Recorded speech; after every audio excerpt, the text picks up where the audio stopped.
bit sassy, a little bit crazy, a little bit classy. We got dreams and we got goals. We're just a couple of old sassholes. Hi, hello. Hello, everyone. Welcome to A Couple of Sassholes podcast. I'm Brooklyn Johnson. And I'm Heather Terry. And this is our power hour of true crime where we talk about fucked up people doing fucked up shit, usually for fucked up reasons, sometimes no reasons at all, and sometimes because people are creepy. I mean, they are.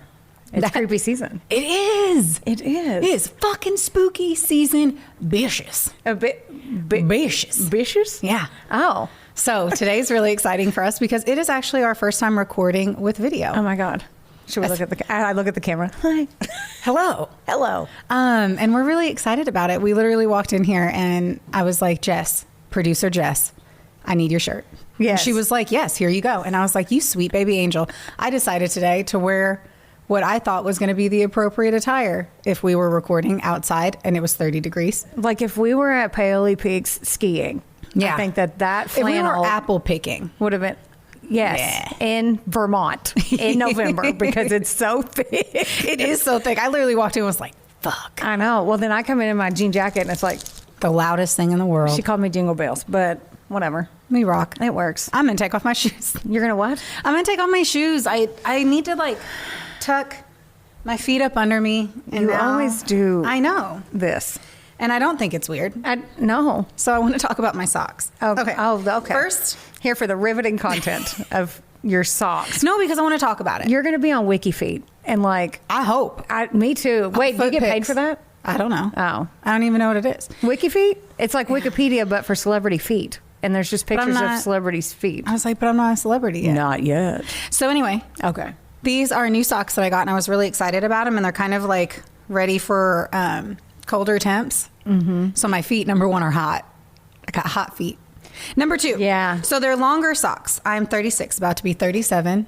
Which is why you're talking about socks in such great detail. Because this is important. Okay. Because there's that thing like online where they're like, hey, if you you can tell in the gym if someone is a millennial or whatever is the younger one based off of their socks. If you have no-show socks, then you're a millennial. If you have the fucking stupid high ones like what I'm wearing right now, which are meant for like boots.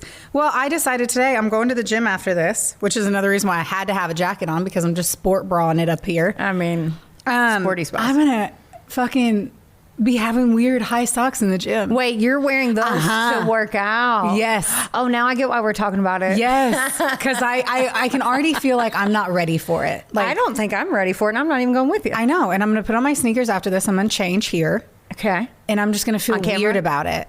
Okay. I don't know. I mean, I could. I just wrote it wrong. But no, I think I'm going to feel weird. I think I thought about it on my way here, and I was like, no, Brooklyn. I have extra socks. Live dangerously. You wear those socks. And you put on your sneakers and you hit that gym. You hit that gym like you're mad at Jim. I had to take my glasses off for that. Yeah. Live dangerously is wearing socks above your ankles. I want you, who used to live in Miami, Florida, to hear what you said out loud and think about your words. I'm going to live dangerously, she said. Socks above the ankle. Yeah. You heard it here first. What? It's true. Fuck? And I just feel like it's going to be weird. You feel like I'm here for it. Yeah. I do. I think it's going to be weird. I wanted to talk about socks. Yes. Because I've thought about it way too much after I made the decision that I was going to wear high socks to the gym. Yes. At my elder age. Yes. And then what else did I talk about? My tans. Yes. It's turtle tan season because I clearly did not do that today. Yeah, why I've been not? sick because I've been sick. So I didn't feel like but you do it drunk. Yeah. Okay. Yes, I do. And that's when I do. So we're talking about fake tan. Yes. So sometimes if I'm a little buzzed up and I'm like, I need the tan, or my dad calls it orange paint.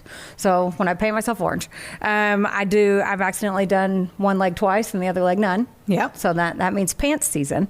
But now it's turtle tan, which is where you don't do the shell, what covers the shell, but you do your arms and your legs extremities. and your face. Yeah. And what is this called? Your décolletage? Yeah. I can never say that word. It sounds like a craft. It does. Yeah. What is the craft? The Craft? It's a movie about witches. Oh. I like that movie. What is it, though? Decorative titty No, area. it's like What did I call it? It's not upper, deck. It's the where your you upper do the, titty fupa. That's Oh what I my called God. it. What? I don't know what it is. And I'm kind of hoping that Jess was going to be like, it's called da-da-da. I know you kept looking over there for like a I always lifeline. want her to fix it. Fix the fact that I don't know what that word is. But anyway, Yes. I turtle tanned. I did not turtle tan. I did. But I should have. Yeah. I feel like everyone should, though. I all for it. Like, I'm married. The shell doesn't need to be tan. You It's know fine. what I use for my fake tanning? For What? all of the people out there who want to know? What? Il Maquillage, Oh. which is always, hey, a little shout out to Il Maquillage. I know, me too. Give us some shit. Right? It really is a great one. It is good shit. It is. It is good I shit. will say it layers well. It never streaks, but it also doesn't last forever. That's You know, It's it's just very we've done deep. some that like I've tried 1,000. I'm like some of them I feel like they really last, but I'm also Mm-hmm. trying to like sloth off my skin now that it's like barely regenerating as I get older. man. Hot take. Yeah. Socks and turtle tan. Yes. You know what else this episode is? Oh, look at Oh. that. But she's, God, that was such a natural segue. Tell me This all is about it. Coming out on All Hallows Eve. Oh my God, wait. Hello. Can we talk about how we're recording and your birthday is on Sunday? I mean, I mentioned I was going to be older. Yeah, but like you did this big like tribute to the day of my birth, and then I'm just sitting here like, oh, you're getting older. Look at your socks. Like, Well, this comes out after my birthday. I know, but still, we're On recording All anyway. Hallows Eve, October 20th. 1987. Yeah, oh, she loves to say that. At 7:04 a.m. Was it? Mona Maple pushed this hot little nugget right out her hootie. How much did you weigh when you were born? 8 something. 8 something. Yeah, we were in the 7 to 8 range. Man, Mr. Dwayne Maple was a 10-pound baby. I was too. Ooh, Yeah, way to go! I came out thick, so I started. You came out healthy. healthy. Healthy. That's Yes. a healthy baby weight. Anyway, happy early birthday. Thank you. You know what? You're welcome. Yay, birthdays. I make a bigger deal of birthdays Yes. than you do. Hard yes. Yes. I care about the bigger ones, like the more milestone ones. And then after that, I'm like, whatever. What I do like is that everyone will do what I ask them to do that day or the Yes. surrounding days. So that's pretty much the best part about your birthday. Yeah. And I drink like good beers. Yes. Yeah, because calories don't count on your special day. That's on your special day. Yeah. I'm going to go to the Blue Ridge. No, I'm not. I'm not going to the Blue Ridge Mountains. I did that last year. I'm Yes. going to go to Red River Gorge this year. Leave tomorrow. I'm like, Gonna I go don't camp think with the puppies. I don't think Travis would like that if You're you like, went fuck, I didn't know you were doing that. to. You're like going to another mountain. You're like, all right, I'll see you. I was trying to talk him into that so hard.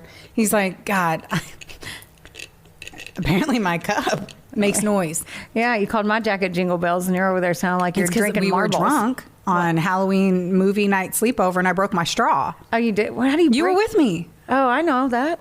You were there. What do you mean? I broke my straw, so now it's teeny How tiny. did you break it though? I don't know. We were drunk. How do you break straws? I remember Let me that I was see. talking to you about. No, I can't do this right now. See? No. What? It's broken off. Okay. I don't know. And it's upside down. I have feelings about your straw. I had to flip it upside down because it's too short now. It doesn't fit. Yeah. Y'all, use things until Hot you give up. takes. Yeah. We should just talk about my story. Yeah, you know what? Let's. Because once again, it's Halloween. Time to be trick-or-treating. The tricks and the treats. They're right around the corner, depending on what time it is that you're listening to our fine audio project. Yes. So let me get you in the spooky mood. Oh, here she goes. I'm ready. Okay, I'm ready to listen. All right, so I used Bizarre Buffet, which had a really creepy logo photo, Ranker, and then the complete story of the Friday the 13th killer, Mark Branch, the Twin Files. Guess who isn't on here? My bitch Wiki. You know why? Why? This shit ain't even on Wikipedia. What? This was so fucking hard to find. Okay, firstly, Okay. I don't like to pick stories that I have to do too much research. Why? Because I'm doing too many part-time jobs to figure this shit out. I don't have time for this. Please subscribe, like, join our Patreon so that Yes. I can give the more appropriate effort to my research. That's right. This one, I found it on, and All Things Interesting. I found the story originally on All Things Interesting because around the holiday season, I'm obsessed with horror movies. I want to know where the ideas come from or what kind of stems from them. Yeah.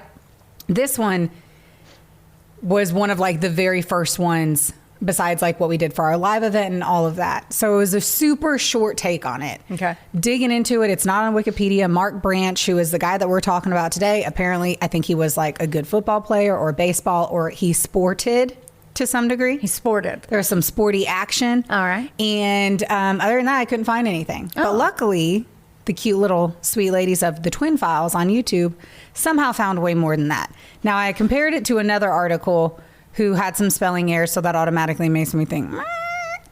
and so I took some different takes. Yeah. But I pretty much followed the truths I found from the Twin Files. But Okay. I'll also say, too, I don't know how this girl found it. Go you, because I could not find this stuff. Like, it was harder. It was a harder story. But you know what? I'm here to fucking provide some entertainment today. Math and facts. Yes. So let's dig into how most of our stories start. Some shit went down in a small, sleepy town in Greenfield, Massachusetts back in 1988. Okay. Greenfield is one of those idyllic towns that's nice and small, but it also has some stuff going on, maybe some reasons to visit. They have the Greenfield. I know I'm going to say Greenville a lot because of Greenville, Kentucky, but the Greenfield Community College that was actually voted the best community college in Massachusetts, ranked by Niche. I don't know who that is, but I was checking out their community college on their website, and apparently they're a great little place to go. Anyway, I don't know if we need to hang our hats on that, but we're going to do it anyway. The town was had under 20,000 people, so it's at like 19,000. Okay. Okay. So focus on their higher education. We have two beautiful, identical twin sisters named Sharon and Cheryl. Always love it when they do a little play like that. Aw, cute. Gregory. They were born on March 26, 1970, and are both now 18 years old whenever the story starts. Got it. I think it's super cute that they were studying the same thing. They were both studying psychology. That is Went to cute. school together. And Sharon, in case it's important, she was the oldest by 3 minutes. So did you say identical? Identical. Oh. On October 24th, both sisters are getting ready for class. This is in 1988. Their parents had already headed off to work, and Cheryl was walking. She wasn't talking out the door. She was walking out the door. Well, some people talk when they walk outdoors. I do that. You never stop talking. Neither do I. That's why we're here. Yeah. Well, she's walking out the door at the time that Sharon ends up getting out the shower. Okay. So they say their goodbyes, knowing that they're going to see each other later. They're both going to go to their classes. Okay. This is around 8:45 in the morning. Cheryl returns home at 12:30 for lunch, essentially, and immediately she knows something's wrong. There's blood everywhere. No. She follows the trail to the bathroom and finds her identical twin sister dead inside the bathtub. No. Yeah. Yeah. I know. You're It's only sad. on the first page and I it know. already sucks. There's only 9 more. She quickly calls 911 and originally thinks for some reason that it was suicide. I'm not sure why. Maybe because she was in a bathtub, but it still doesn't explain like blood through the house. No. So I think it was just probably like shock. And she just didn't know what was going on. Yeah. I'm sure it was beyond comprehension that someone went into her house with no forced entry and murdered her sister in broad daylight. Oh, God. Yeah. So anyway, the cops get there. They say it's one of the gruesome ones they've ever seen. Really? And it takes no time at all for them to obviously realize that this was homicide. She had been brutally stabbed in the abdomen, chest, and her head in an utterly terrible attack. Oh, God. Unfortunately, it's still worse than we could imagine. So let's talk a little bit more about Sharon. I was really excited because at least I had some information about the victim. I feel like that doesn't fucking happen. We need to get better at that, society. So Sharon was warm and she was open. She had showed off like her independence as a child, even though, you know, there's that whole twin thing, but she was an independent child on her own. She was super into the outdoors. Rock on, bitch, rock on. And she loved all things Oh. cats. Meow. That sounded like you had a hairball when he said that. It did, because I choked on my own words. She also had a cat too, and I kept saying go write down the name of the cat, but I didn't. But it was the cat's name. What was Garfield's nemesis's name in the cartoon? What? I don't know. Trivia. We're here for trivia and facts. Now I don't want to what it is. know. Well, get your Google on. I'm gonna look Her it up. family was super close. They had loving parents that would go to museums. They'd travel and they would spend quality time with the girls growing up. I think what was really sweet here is that their parents, like even though it was a small town, their parents were really focused on making sure that they were open-minded and that they experienced things outside of their small town. Yeah. In high school, they were really popular. And there was actually this day where they all wore black to show that if there were any gay students, that they were welcome to be themselves and that they were supported. It was super sweet. I think they called it Black Tuesday. And so I thought that was awesome in the 80s. That's that what I was they did thinking. yeah. And that they wore all black, being like, I'm a safe space. Good for them. Yeah, so just awesome people. She had a beau and they had talked about getting married when he got back from the Navy. As for her friend group, she really hung out with the same friends from high school as they went to the community college together. This is how Cheryl and Sharon had met 18-year-old Mark Branch. So Mark Branch was born on October 3rd, 1969 in Connecticut, and was one of those guys that just was off and everyone knew it, thought it, and they talked about it. He was socially awkward. He bordered on the verge of being just like aggressive. I'm going to tell you some shit, and you're going to be like, what? And I'm going to be like, girl. Is it? Girl. Okay. Yeah. I'm ready. Buckle up. Buckle up. Buckle up. Got it. So he showed signs of emotional trouble, and Betty and Richard were his parents. They were concerned. There was no official diagnosis that I saw, but I also didn't spend 1,000 hours looking. I read in one article that he was in school at the New Salem Academy, but dropped out to get care at a hospital. When I looked up the school, though, they'd closed in 1969, which means it could be true, it could be not. I heard on another thing he did actually go to this academy, and then he ended up going to a mental institution later that we'll get into as well. Sadly, though, when people are socially awkward, what usually happens? They get bullied in school. Oh, yeah. And Mark wasn't any different. He also loved horror movies like Beyond Anything Normal. He loved the gory ones, and he lived by the motto, the gorier, the better. If there's one thing that I saw throughout on anything I read about it, the gorier, the better was like literally his thing. Oh, man. Friday the 13th and Jason Vorhees was his number fucking one. Supposedly, he would talk about his fantasies of killing someone and really had a curiosity, like a general curiosity about killing people. Oh. Somehow, like in so many things, no one took it seriously. But that is apeshit banana pants to me because of everything else that we're going to talk about. Because let's talk about that strange behavior. What is strange, you might ask? I'll tell you. Should I ask? Please. Oh, okay. What is strange? Let me tell you. Okay. When he was in high school, one Halloween, he hid in the bushes while wearing a Jason mask and holding a fucking knife.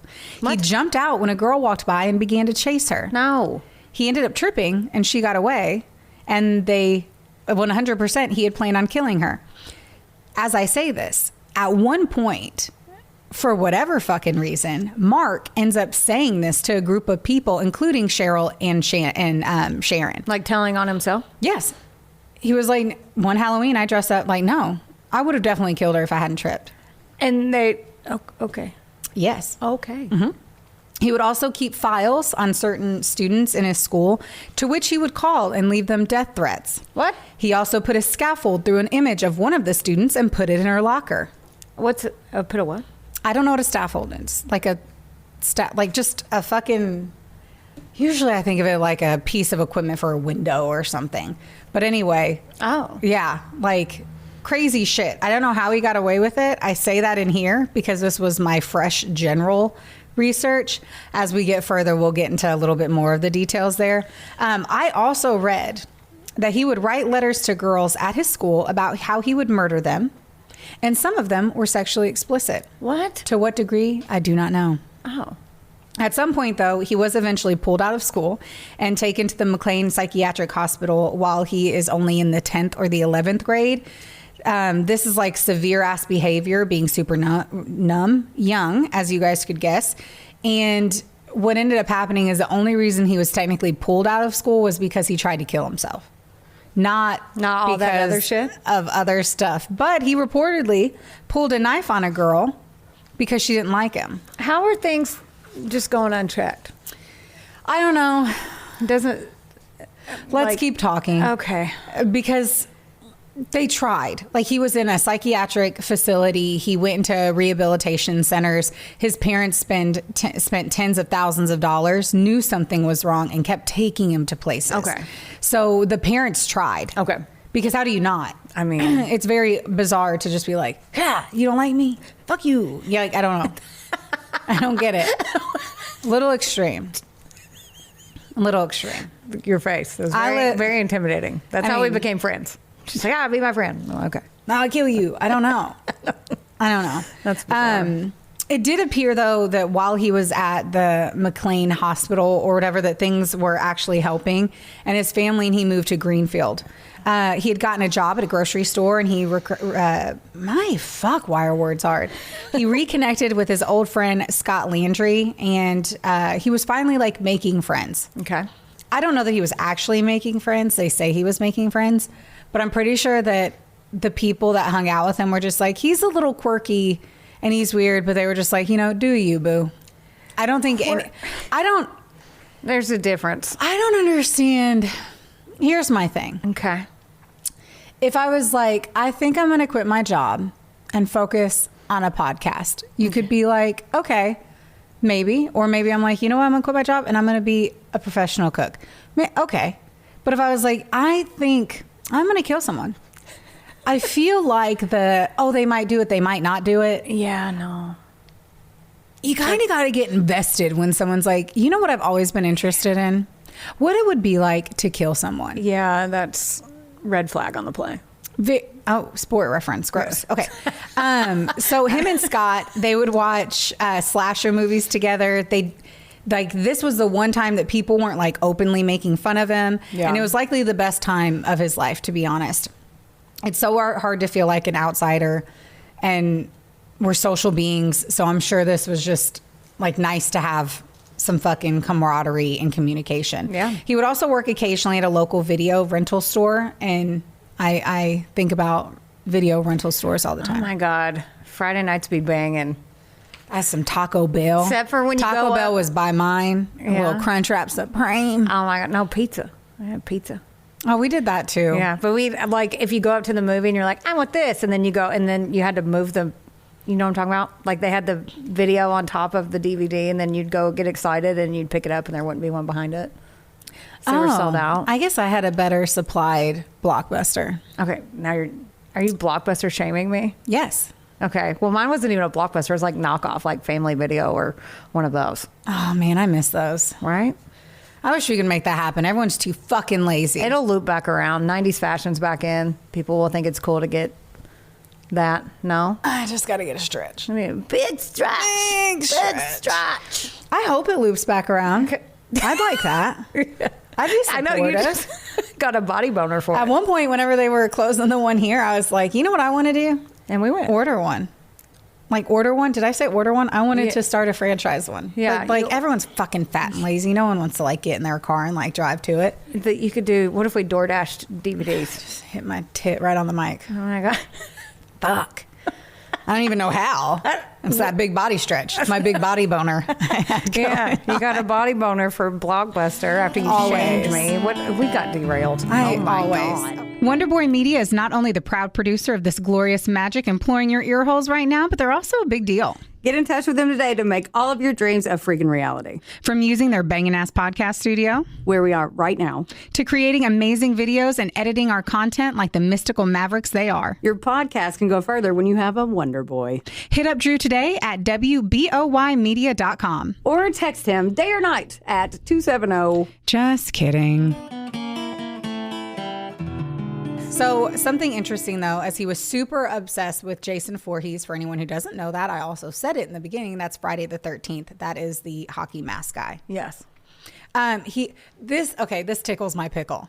What? Because look, Okay. so they're like, he started to dress like him. What do you and I'm mean? like hockey mask? I'm gonna unpack. Okay. There's a suitcase. I'm packing. Okay, sorry. Okay. So they say he starts to dress like him, and it makes me chuckle because it was like bigger combat boots, which I wrote books, work pants, and plaid shirts. And I'm like, dude, that is literally the ensemble of any Kentucky dude in the fall. Yeah. That's not dressing like Jason Voorhees. So he wore them. But like technically they showed a picture side by side. And I'm like, okay, maybe he did pick the exact plaid shirt that Yeah. Jason Voorhees wore. So apparently Kentucky dresses like Jason. Right. Yes. Or me. You literally have or that on right Jess. now. Like we do indeed. Or sometimes me. Like Yeah. I was like, pretty much if I could just wipe out my shit and just put in plaid, I would do it. When I moved here, I didn't have one piece of plaid. Really? Yeah, no, or flannel. It was too hot there. Yeah. Number one, it was too hot there.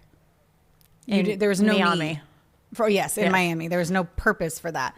But then I got here and I was like, oh, my plaid game is weak.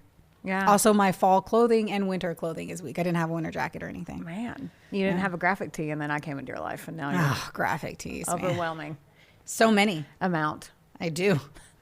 That I do. Anyway, so he also collected a lot of Friday the 13th merch, which today wouldn't be a big ass deal. But guess what? In the 80s, that took fucking effort. I mean, you couldn't just get it online. No. There was no online. It was all What? offline. Exactly. Bizarre. Wild. So he had to like coordinate his memorabilia manic bedroom that he had kind of like created. He had a ton of Jason masks. He actually had 6 Jason masks and 1 Michael Myers mask. That's too many. He had replicas, over 100 horror. Horror. He had Playboys. He had He probably 100. did. Them horror magazines. Them horror magazines.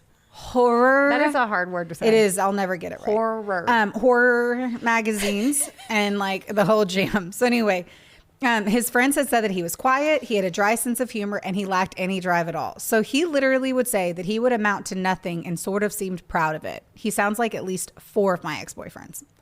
Yeah. It's like, I'm not going to amount to anything. And he was just so, like totally fine with it. I peaked in high school. Give me that hockey mask. And he What didn't the even fuck? peak. Yeah. He was actually good looking. I'm going to have to tell you that. Can I look him up? Because No. I couldn't find Garfield. No, I can't. No, you can't. Can I look him up? I'm asking. I'm looking him up. Yeah. Anyway, so going in a little bit further, his only goal was to be the actor who played Jason. That was his life goal. Yes. And homeboy was actually 6'1" and 180 pounds, so he probably could have done it, actually. Because Jason Voorhees was a big boy. Yeah, big feller. I just think that's so weird. All of that was weird. What? I was like, who's just like, my goal is to play a serial killer on a show. Someone who we're doing an episode about. That's correct. All right. Okay, so Cheryl and Sharon had met Mark through their friend Scott, and while he was getting new friends, he never covered up how utterly fucking weird he was. So one thing I will say is like legit, homeboy was weird and wore his freak flag fucking proudly. So he was just like, I'm a weirdo, and this is Deal with it, be around me, whatever. Wow. Peep this. One day, peep it. Beep, beep. Mark shares his psychological profile with Cheryl.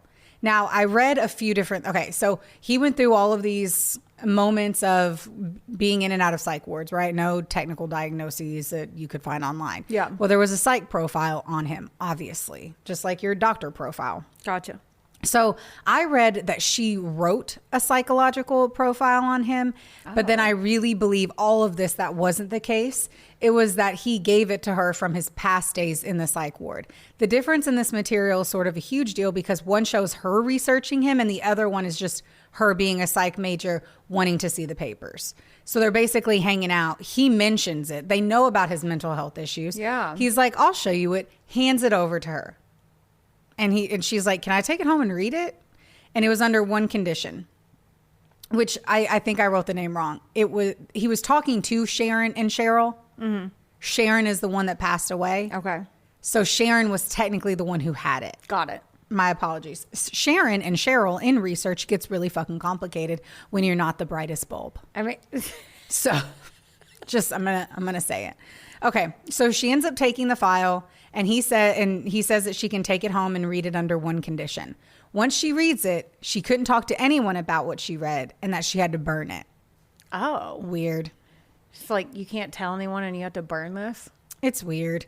Now, you know what? Maybe it was Cheryl. Who fucking knows? Because right here, I'm like, Cheryl did share the contents of this with her twin sister, Sharon. I mean, yeah. Either way. Yeah. Sharon and Cheryl are holding the file and have read it. Yes, 'cause And are it'd be like if communicating about somebody it. gave me something and said, "Don't tell Brooklyn." Okay, fine. I Well, won't. I won't. And not only that, but like we live together and we're psych majors and it's a psych eval report. Yeah, no. Like, of course. And sister, no. Yeah. No part of that is like, yeah, okay, no. Of course, at whatever point, they're twins. They're literally like came from the same egg and shit. Like, assume it's one person. Is that how that works? I don't I think it's one egg that splits in two. That's why they were identical. If it wasn't that, then it's like two separate eggs that were inseminated. That's why they're twins, but they look different. Oh, okay. I don't know anything. You sounded very confident. It felt good. I know you were looking at me like, I'm just going to lean in and go. It felt right. It felt, yes. And I'm sure there's a lot of people, probably a twin out there, like, that's not at all. Well, That's actually completely wrong. that Whatever. This is when the relationship between the twins and Mark turns a dark corner. Oh, no. Mark is pissed. He's No pissed. one really knows why. Did they say something to him? That was one of the things we were uncovering, if you will. Okay. Looking underneath the stone to see. And really, no one knows what happened. Like, did Sharon and Cheryl mock him? Did they make fun of him? Did they say something? And pretty much from our understanding, no. He got mad because the twins still had the file. Okay. And I guess he had wanted it back. He created this like fucking crazy shit and he just got mad. But he said to burn it. So why does I he want it know. back? That's Heather. No takesies backsies. I wonder the same. I don't get it. I don't know. I don't know. It's like, hey, read this and burn it. Wait, just can you give it back to me? Right. And Don't don't like, tell dude, me. I just burned it. You're like, I burned it. Who's going to... Anyway, on October 22nd, Scott, the friend, he calls the house phone of the Gregorys, and Sharon answers the phone, and he asked about the profile, saying that Mark wanted it back. She looks through the house and sees that, yes, Cheryl still had it. The longer she had it, the longer he got mad. Now, speculation has it that one of the twins was going to do a class assignment on it. Oh. That is in the overall. What they hang their hat on at the very end of this is that one of the twins was going to do an assignment on the psych eval of obviously someone who had like deep psychological issues. Yeah. Did he know that? I don't think so. I think he was just mad that she had it. And he would have been real mad if he would have known that probably. Yeah, but I don't even know how he would have known it. I don't know. You know, that he didn't go to the school. Yeah. So, and why would it matter? If she said, you know, fucking client A, you know, it's not like she was like Mark Branch on fucking Juniper Street, you know? I don't know. On October 24th, Scott gives Mark a ride to the Massachusetts Rehabilitation Commission, which is basically a state facility that helps with the mentally challenged. I don't know what happened there. He takes him there, whatever. He picks him back up. Oh. And that's whenever they go to, I believe, Scott's house. Yes, Scott's house, where they record videos off of MTV. Wait, Blast from the past. Like music videos? Mm-hmm. Oh. And then somebody Googles it and they're like, they didn't have those in 88. And be like, I don't know. That's what the story fucking said. They did. Says Heather, who was 3. Oof. So, anytime. Anyway. Anytime. It's because I started this where I go, A. You sure did. I sure did. A. 10:07 a.m. At 10:07 a.m. Combat books. Sharon had called Scott crying because her car wouldn't start. Oh. She had called her boyfriend at school but couldn't get a hold of him because, you know, cell phones and shit. She had asked to borrow Scott's, but he was using his dad's and didn't have his own. But he tries to walk her through the process of like fixing her vehicle. Maybe the battery died or something. I don't know shit about that. Scott was with Mark at that time, right? At his house. Mark was paying attention to the conversation. He nonchalantly asks, hey, what happened? And Scott's like, yeah, her car won't start. Cheryl's already at class, so she's upset because she's trying to figure out how to get to class. Yeah. He gets Scott to drop him off at his home, saying that he wanted to go get his paycheck. He was like, I want to go grab my car, go get my paycheck. Yeah. Failed. Instead, though, he drives his gray Chevrolet Chevette to the Gregory's house, and he calmly walks in. She'd forgotten to lock the door as she was dealing with her car, walking in and out. The investigator speculated that he spotted Cheryl. Cheryl. Oh, it was Sharon. Give me 4 seconds. No, you know what? You take This all the is time that you moment. need. Where you start to like second guess yourself. Well, the names are like one letter different. I know. So and it you was want to make Sharon. sure. With Okay, because I was like, I was like, wait, it was either me or the other one. I don't know. It was Sharon who passed away. I'm saying that now out of like me second guessing myself. Yes. Okay. So Sharon had passed away. This is like, this just confused me because I wrote Cheryl in here and I'm like, it couldn't have been Cheryl because Sharon was the one, unless Sharon was the one that called and Cheryl was in the, like knowing that one of them was left by themselves. Yeah. Anyway. That moment where I'm like, how do I leave? No, I just like, how did that confuse the fuck out of me? Because like I said, it's like 2 letters of difference. It is. And I'm starting to second guess where I said the who's and the what's and the where's. Anyway. What, do you want me to look anything up or be research and development? Right. This is that moment where I'm like, I need to know which one died. Yeah, because it's making I feel 100% confident it was Sharon. Do that. It was Sharon. Okay. Golly, fuck shit. Man. Golly, you can't have twins with similar names as I just type whatever name I want to type into the storyline and then really confuse me. Anyway, So now I'm going to say Sharon every time I wrote Cheryl in here. So anyway, she had forgotten to lock the door. The investigators speculated based off the scene of the crime that he spotted Sharon and chased her up the stairs to the bathroom where she had tried to hide and just escape him. They believe he tried to recreate the scene from the Friday the 13th, the final chapter, where it's a huge bathroom murder. He slaughtered her, and just 5 minutes later, he leaves like nothing happened. No. A neighbor saw him leave. Okay. And he 100% was the prime suspect from the moment it happened. Now, Cheryl had said that Sharon was getting seriously scared of him as they did their interviews. Like, everything was kind of coming to light. The first person that she had thought was Mark Branch. All of the friends that were interviewed, all of them said Mark. Yeah, because he didn't hide it, right? Right. He just walked around saying, I'd love to kill somebody. And I'm a crazy person. Yeah. They're like, oh, that's just Mark. Right? No.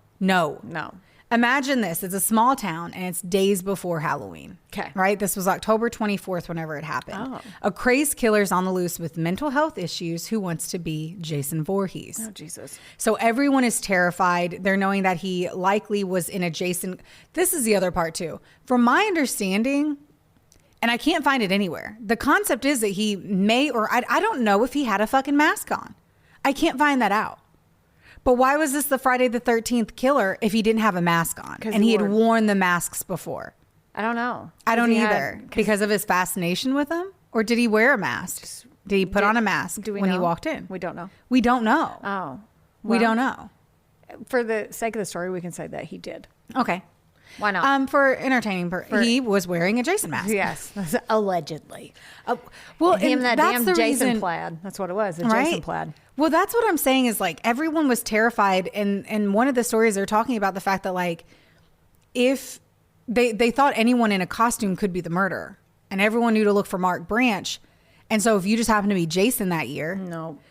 Right. Yeah. Like I couldn't even imagine it. So a crazy killer is on the loose, Halloween themed costume. Everyone's about to go trick-or-treating. Oh, geez.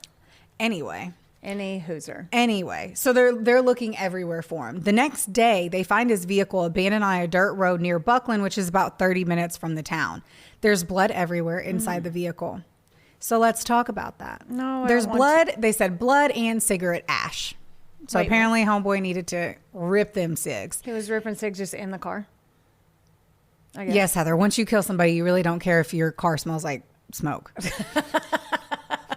I guess so. He was smoking in the vehicle? No, I just thought of him just ashing. Dude, like, in anywhere. 88, they did that in the airplanes. That's true. In the delivery room. In Shoney's, in the smoking section. Shoney's. Smoking or non, and it's like one tape. Like this would be the divider between the smoking and the non. Yeah. Just a And table. there wouldn't even, or it would be like plexiglass halfway up, and you just see smoke on the top. Plexiglass. You're fancier than we were. Dude, Shoney's.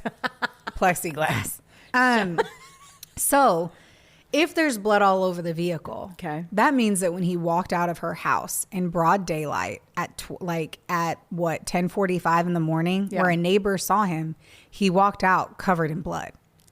And no one says that either. I'm like, so you're telling me a neighbor saw him, so they also had his identification, then everyone was saying they thought it was Mark. Yeah.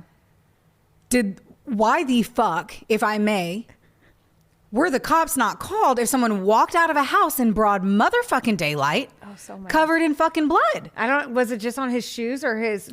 How was there his blood? plaid They dark? said there was blood throughout the vehicle. So yeah, I don't know. You can't murder someone like that, slasher flick, and not have it on you. That's bizarre. Yeah, it's like, did he think that he was going to like a Halloween lunch? Like what?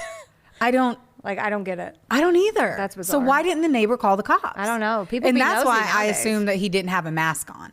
Yeah, because if you saw somebody walk up in a house with a fucking Jason mask on, I guarantee if I'm the fucking neighbor, I'm standing outside the front door. I hope your Ring camera sees me. I'm just making sure nobody gets killed. I'm so nosy anyway. I'm like, oh, what are you guys doing? Mask or no mask? I'm peeping out the window. That's why I'm just like, I don't get it. I don't understand. I don't either. Okay. Well, they searched the woods near his car and they blocked the area off. They searched his home, in which his room was apparently super clean. And then they realized that he has all this memorabilia, movies, etc. And it's also just Like that sent chills up their spine. Yeah. Like these cops go in and then they uncover all those fucking masks, hundreds of like gory slasher memorabilia. Yeah. And then they uncover his secret stash of hunting knives and a machete, which is machete. But I feel like every time you always say machete. Machete. I do say that all the time. Well, it's a You thing. say machete so many times because you assume that Travis is fucking around with a machete somewhere. Heather's always like, you always randomly. The reason I've heard you say machete so many times is because you think Travis is in the woods with a machete doing some machete shit. I mean, if you're going to be out there, how about machete? I say that, but the other day I looked out the window and Travis was in the back, like her eyes skipped. Because we have like a fence and then we have this Machete. we have this ditch that goes into the cornfields and Travis will run the dogs in the cornfield. Don't tell the farmer. And so he has to take his machete and like cut it down. And I literally looked out the other day and I was like, what the fuck is Travis doing? And he's Doing like what in I've the back said he does. macheting shit. And I was like, okay, well, Yeah. touche. Yeah. Exactly. Okay. So the townspeople, the townsfolk, Okay. they're talking mad shit. And since the cops are like pretty much keeping their lips sealed, they make up a ton of rumors and they blame everything small. Everything that's happening in the town, they blame it on him. So soon, because he becomes basically Greenfield's Yes. boogeyman. Oh. And he's out to get everyone. So 1988 is apparently in the prime of the Satanic Panic. And so now they're saying, rumor has it, is that Mark did some satanic fucking cult. He joined some cult thing because of what she did for Black Tuesday at her school in high school. How did that No bullshit. get linked together? How did that? I don't fucking nosy Karens. They're like, oh, and because of the Black Tuesday, they're saying that it was a cult so created to then attack her for whatever. What? That's a big leap.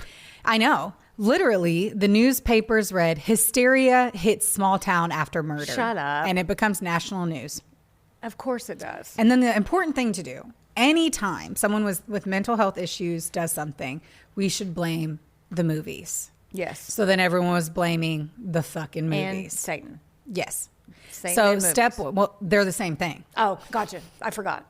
So the first move is to cancel Halloween. And so they did.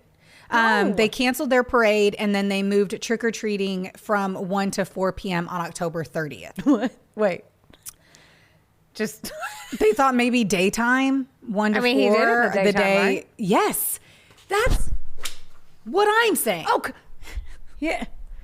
Because I thought the same thing. I was Okay. like, so instead of doing it at night when the sun goes down or whatever tickles Yeah. everyone's like fucking fancy.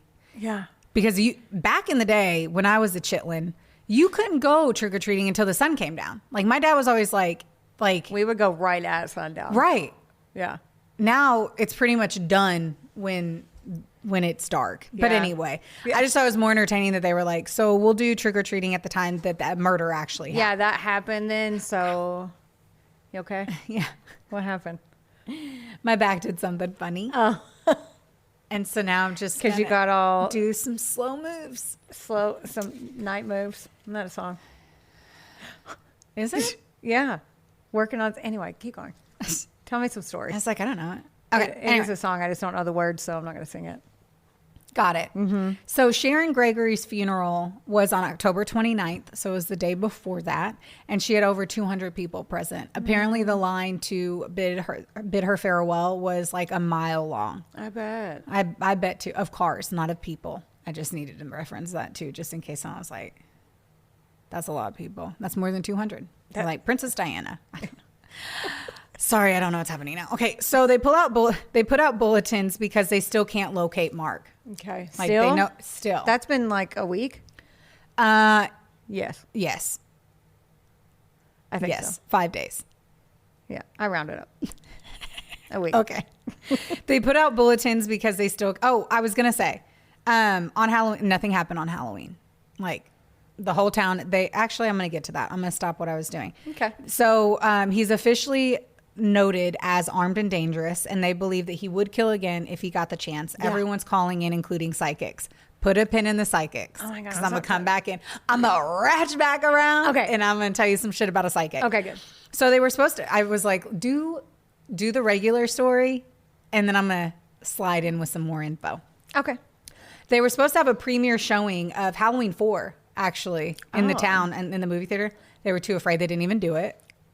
That's kind of intriguing. That they pushed off. I a don't know. movie I couldn't premiere? imagine in Owensboro, which we have way more people, if they were like some dude. And you know, everyone said he dressed up like Jason. I'm sure they said that because they were all just lying about shit. I don't know. I'm intrigued. Who knows? Not to mention, so they're getting all these phone calls. They wouldn't film the movie, and they're worried about the townsfolk like actually retaliating. They're so worried that the people in the city, like in the town, are going to murder someone because they think it's Mark and it not being Mark. So on Halloween night, they actually triple the law enforcement in the town, worried that vigilantes are going to like attack the dude. From 3 to 5. No. Right? I mean, they only had 20,000 people, so they couldn't have a huge police force. Oh, Right? I guess. I mean, I wouldn't imagine. I wouldn't either. Yeah. Well, Who knows? Anyway, They didn't give me the numbers. More to- I just heard 3 times they didn't. more. So my math was off because I said from 3 to 5. Keep going. So Mark could have been anywhere because there's just woods all over the area. Apparently, an obscene amount of woods. Lousy with woods. They're lousy with the woods. Lousy with wood. Now, near Buckland, someone's house was actually robbed. Oh, no. They stole winter clothing, a knife, and food on November 2nd. Oh. Yeah.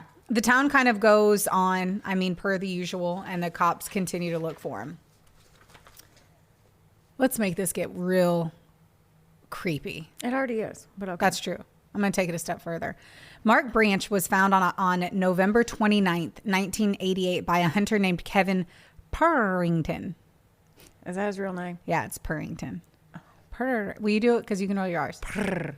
Ington. Jizz?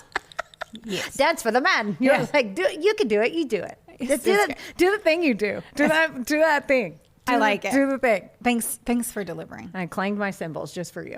I appreciate it. So he's hunting deer Okay. when he comes up to probably the most disturbing thing you could ever imagine. No. A decomposing body was hanging from a tree. I Wait. would lose my shit. He was only 100 yards away. Yeah. Mark Branch hung himself in the woods. A month later, they find his decomposing body hanging from a noose in a tree. Nope. Yes. It was only 100 yards away from where they had searched. He was hanging there. They didn't see it, though, because of all the fucking foliage and the angle of which the body was hanging. So they literally searched the spot, but because of specifically the branch that he had hung himself on was out of the eyesight that they could see. Holy crap. Ain't So that he some hung shit? himself. Yes, so they say. No. So after the autopsy, they concluded he likely died just a few days after he murdered Sharon. So he had been hanging there for a while. Some wondered if it was suicide or, because we all like to talk shit, vigilante justice. Oh. No one believes that, though. I don't. It's all, yeah. Yeah. Like somebody somehow found him and then they hung him. No, I doubt that. Yeah, no. When they found his body, though, his dad said, "I am just glad it's over. It's time to forget and carry on as best we can." Oof. Because they had tried so hard. Yeah. Like, they knew their son was fucked up and they kept trying. Yeah. Now, the story's sad, like all it around. is. Like all around. Yeah. Now, after everything was said and done, they believed the true motive was that psychiatric profile with treatment recommendations, a history of his illness, and of course, just an overall profile on him and his personality. Yeah. His parents had spent, as I mentioned before, countless thousands of dollars trying to get him the help that he really, really needed. Yeah. What kind of confused me though is like the cops had said that they believed he fell through the cracks. And they were worried that it would happen again, but I'm like, how did he fall through the cracks besides the fact that should he have been locked up in a psych ward? Yeah, I mean, is the question. They didn't keep him. But I mean, if he was that open about his mental health challenges. And his parents knew about it. Everyone knew about yeah. it. And like the fact that he wasn't kept anywhere is bizarre to me because like back in the 60s and 70s, your parents could catch you smoking pot one time and send you to. And get a lobotomy. Yeah, exactly. Or some So the crazy fact that he's shit. like, I want to kill people. And then they're like, help us. And that kind of, maybe that's what they're coming from. That's the only thing that I could think of Yeah. is that he should have been in a facility, like locked up and not able to leave. Yeah. Especially because he had a suicide attempt, which is like what got him into. Yeah. But then he started acting like they said it started getting better and he started working and he started having friends. But he still kept talking about that shit. Yeah, but I wonder if he said it to his parents. Yeah, I don't know. Like, if there's one thing that we've learned is that a lot of the times the hospital experience for someone with a mental health issue. Now, he wasn't one of those elite in their like intelligence. He wasn't extra special in his brain capacity. Yeah. But like other ones, that's how they learn how to be normal. Yeah. And then fake it and then get out. Like a lot of sociopaths do that. Yes. They blend in. And I don't know that he ever had any of that because homeboy didn't try to blend in for shit. No, he leaned into that. Yeah. Sounds like. I don't know. Made me ponder. What I thought was really precious was the Gregorys never blamed the parents of Mark. And they said that they know that they too lost a child. Wow. And so they were never upset, never pointed blame. The next year, the town considered canceling Halloween again, but Sharon's mom heard and she called them. Oh. And was like, let the kids go trick-or-treating. And so in 1989, they had Halloween again in the town of Greenfield. Sounds like the twins had great parents. They really did. They really did. Yeah. Should we talk about the psychic? So that's technically my story. And here's where I'm going to sprinkle in bullshit. Okay. Or not bullshit. Maybe not bullshit. Maybe not. Maybe not. Okay. Now, I got this from Bizarre Buffet. A lot of it, I know. So I'm just going to tell you about it. Okay. So we have John Monty, the psychic, entering the chat. Okay. Originally, he's a house painter. And then one day he's like, bitch, I'm a psychic. Yeah. Wait, what? Yep. How do you... I don't know. I think his psychic abilities presented themselves to him. Like that kind of jam. Oh. Dude, I will not yuck. And I will believe that. I believe all that shit. I mean, I pretty much believe anything. It just seems like a hard left. Just painting the house and you're like... Dude, but that could be any... I don't know. I feel like I'm going to fall off this ladder and then you do. I don't know. Who knows? I don't know. Anyway. Yeah. So I, once more, take this with a grain of salt. Salt taken. Perf. Himalayan over here. Yeah, do a big chunky salt. Good call. Yeah. Okay. In the past, he had some success in his. That's a big salt. You know what I'm saying? You got a big chunky salt, A girl. big You got chunky a big salt. chunky salt, girl. Put it over there. In the past, he had some success with his psychic work. In March of 1981, he predicted on a radio show. Okay. Are you ready for this shit? No. I know. I'm not. You keep asking me if I'm ready. I know. I'm not ready. Anyway, he predicted on this radio show that Reagan would be shot by the end of March, but would survive. Ronald Reagan. Did he do it or something? He said he would be shot on the left side of his body after a speech in Washington. He was indeed shot on March 30th by John Hinckley Jr., obviously, who was trying to impress Jodie Foster, who is indeed a lesbian, because he was so obsessed with her from the movie Taxi Driver. Oh, I forgot about Yeah. that. By the way, this dude writes in his article, which literally just, I loved it. Do you want to tell the He class? writes in, I'm going to. He writes in there that in November of 2021, Jodie Foster was asked by the Hollywood Observer if she was impressed by John Hinckley's attempt to assassinate Ronald Reagan. And her response was, truth be told, I was a little impressed. What? I remember seeing that. How are you not? Dude. That was impressive. That was. I don't know. If somebody was able to shoot the president in my honor, I don't know. She said it. I didn't. Don't get mad at me. I'm not mad. shot the president. I'm just over me. curious. I didn't even know that she was a lesbian, I don't think.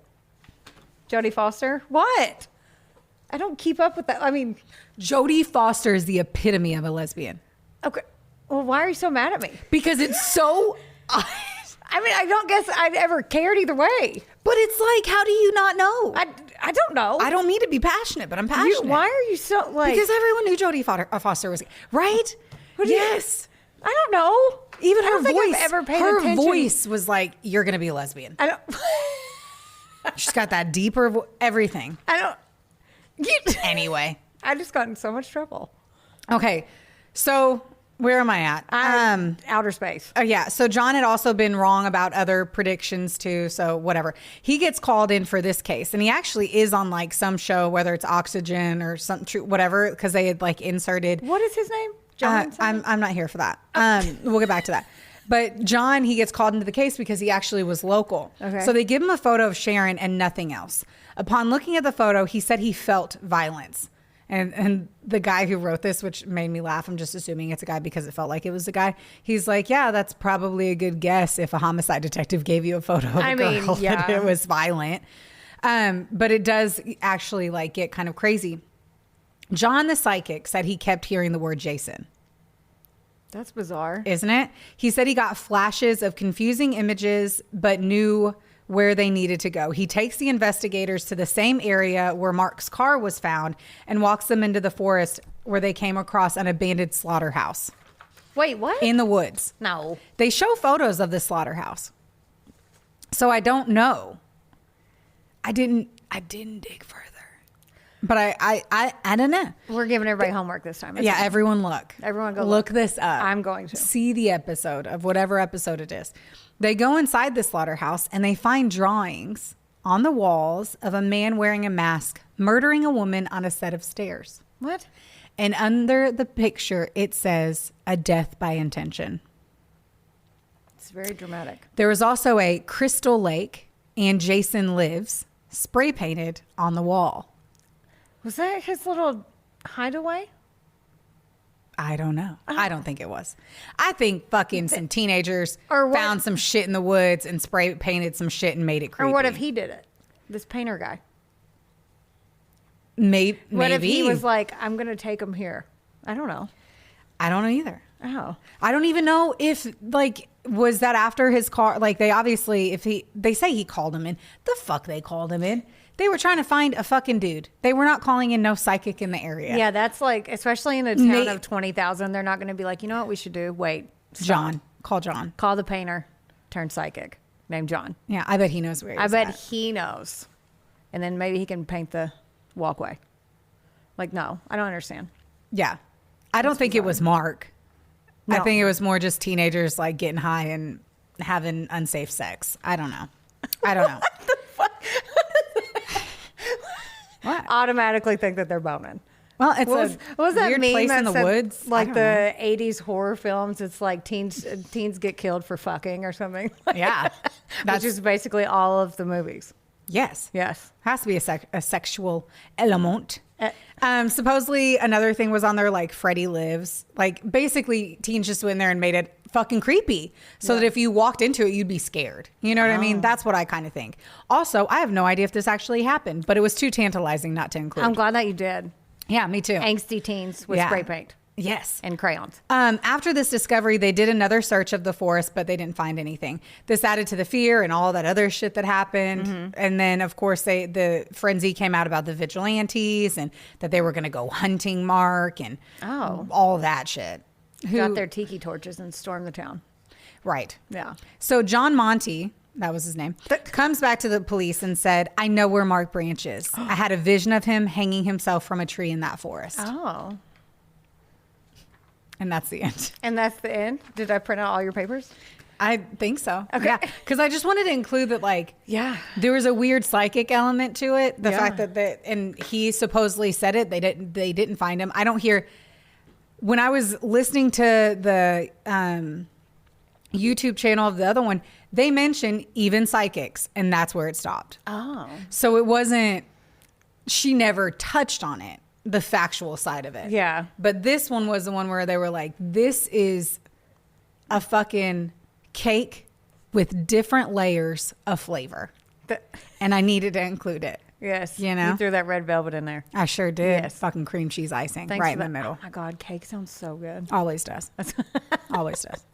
Yeah. Wow. Is that weird? That is bizarro. It is. All of that. I really wish the psychic thing was right. Yeah. Do you remember that psychic lady that would always go on like Sally Jesse? Raphael, red glasses. Remember? You're older than me, so What is that? Why? Just because I'm I don't know because I wasn't watching whatever show that was. Sally Jesse Raphael. You I didn't watch that? When would I? Talk When I show. was 4? Yeah. Oh my God. Just trying to understand, like, why it's hard to be a single mom. Like, I don't know. I don't know. Oh, you no. didn't watch Ricky Lake? I don't know. Maybe a little bit when she was thick. Did she lose weight? Yeah, she Yeah, did. I only They saw all the did. thick one. They Of all course. did. I don't know. Anyway, I kind of they used to have remember that psychic Jerry on there. Springer's the only one I remember watching when I was God, it was so good. because You know that what? should tell you what my childhood was like, that I was watching Jerry Springer and not. I used to work with a guy that went on there. Did you know that? Didn't you say that? Yeah, you told me. Yeah, I did. Well, I just thought I might tell everyone else. Yeah. So explain it to our audience. Okay, so they showed this in the break room one day. They were like, "Hey, come here, we're going to show this." They showed the actual clip, and him and his wife worked with me at the same time. But on the show, they got fake divorce, like they broke up fake. So he had a cake that says he brought her out, and she thought they were going to do something, and then the cake says, "I want a divorce," and then she threw it in his face on the show. So it wasn't real? No, I had no idea that Jerry Springer wasn't real. are you serious? No. There's no fucking way that shit could be real. Oh yeah, no, and then Because you wouldn't put it out there if that was really the case. Like, But who's gonna? If you put but that, they I did wanna- pick people that looked like they were rode hard and put up weight. I mean, the fact that if somebody gave me Really? a cake that says I want a divorce, I mean, at least I got a sheet cake out of it. But still, could you imagine? Brought you on TV and gave you a cake. Dude, I wouldn't like, even be in cool with real that if life. you dumped me. Like- We could have been dating for 6 weeks. And then you got brought And on you- TV. Yeah. Yeah, no. I don't know. I don't know. I don't know. I don't know I either. guess if it was anyone before Travis, I'd be like, that's cool. I didn't really like you anyway. So I'll eat this cake. I'll take it back. I'm sure the crew will like it. I don't know. I'll eat They're this supposed to cake. react, right? Yeah. I don't know. Well, thanks for that. That was, Do you want to talk about your socks again? dude, they're really soft. We could do that. You guys, I just want to say happy Halloween. Happy Halloween. Happy Halloween. Be safe. Be spooky. Do something kinky. Yes. Always good to do that on Halloween. That's what? That was so weird. Right? Like, bring your jack-o'-lanterns to the boudoir. Like, what do you mean? I don't know. It just feels like a good kinky time. Am I alone? It's always kinky season. When you're Heather Terry in Terrytown, it's always kinky season. Y'all just remember, don't get mad. Get sassy. We love you. Bye. Love you. Bye. This episode was sponsored, edited, and produced by Wonderboy Media. Get the deets at WBOYmedia.com to see how you can make your podcast dreams a reality. Help us out and be sure to rate, review, and subscribe wherever you listen to our audio project. Don't forget, follow us on Facebook, Instagram, and TikTok at, of course, a couple of Sassholes. Want more sass? Become a member of our Patreon for bonus content, merch, and more. Plus, we're on Cameo now, so there's even more ways to get the sass you need just how you like it. As always, don't get mad. Get sassy. Theodore, can I pet that dog?